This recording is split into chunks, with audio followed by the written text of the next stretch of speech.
Selamat pagi teman-teman. Selamat bertemu kembali dengan saya pengacara Sumarni. Kali ini saya akan membahas pertanyaan klien saya mengenai balik nama sertifikat kepada anak-anak yang belum dewasa. Begini Bapak Ibu ya. Ada klien saya itu yang bercerita bahwa si klien ini sepakat bercerai dengan suaminya karena suaminya ketahuan selingkuh sudah berkali-kali dan bertahun-tahun. Pada awalnya si istri itu berusaha memaafkan suaminya ya walaupun ketahuan selingkuh. Tapi yang terakhir ini si istri betul-betul sudah sangat kesal, sangat marah gitu ya, karena selain suaminya selingkuh, suaminya juga sudah tidak mau memperhatikan istrinya, tidak mau membantu istrinya, dan pelit sama istri dan anak-anak. Jadi si istri itu sudah merasa kesal banget ya, sudah selingkuh, sudah nggak perhatian, sudah pelit lagi. Baru si suami ini juga sudah tiba-tiba pergi dari rumah dan membuka usaha di tempat lain tanpa komunikasi dengan istrinya. Akhirnya istrinya sepakat atau istrinya sudah mengajukan gugatan cerai ke pengadilan. Cuman masalahnya kan si suami istri itu banyak harta atau aset berupa tanah dan rumah. Sedangkan anak-anak ini kan masih kecil-kecil.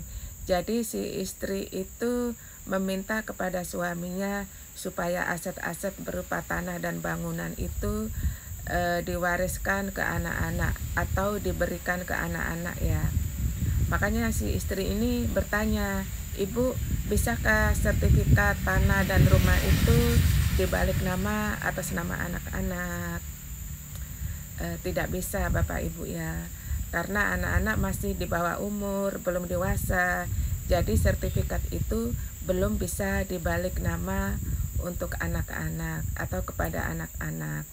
Tapi ada solusi yang terbaik, misalnya Bapak Ibu itu membuat perjanjian di notaris bahwa sertifikat tanah dan bangunan ini akan diberikan kepada anak-anak dan akan dibalik nama pada saat anak-anak sudah cukup umur atau sudah usia dewasa, yaitu umur 18 tahun ke atas atau sudah menikah.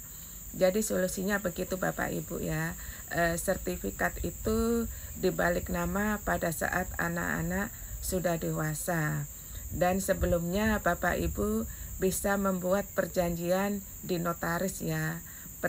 Si suami istri membuat perjanjian yang menyatakan bahwa tanah dan bangunan ini akan diberikan kepada anak-anak, dan sertifikat tanah dan bangunan ini akan dibalik nama ke anak-anak pada saat usia anak-anak sudah dewasa.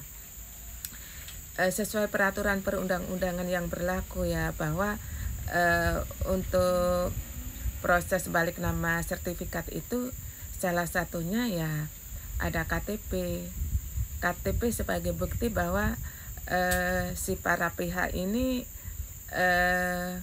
sudah memenuhi syarat untuk melakukan perbuatan hukum, yaitu jual beli atau balik nama. Jadi kalau misalnya anak-anak masih di bawah umur itu kan masih harus ada perwalian dari orang tua. Jadi orang tua tetap menjadi wali bagi anak-anak yang masih di bawah umur. Jadi perwalian anak itu harus diajukan ke pengadilan ya. Jadi diajukan permohonan perwalian anak untuk melakukan perbuatan hukum. Misalnya untuk balik nama sertifikat, atau misalnya untuk melakukan jual beli, atau misalnya untuk mengambil uang warisan di bank, atau mengambil uang asuransi. Semua itu harus orang-orang yang sudah dewasa dan bisa melakukan perbuatan hukum. Untuk anak-anak yang masih di bawah umur harus ada perwalian anak, diajukan ke pengadilan.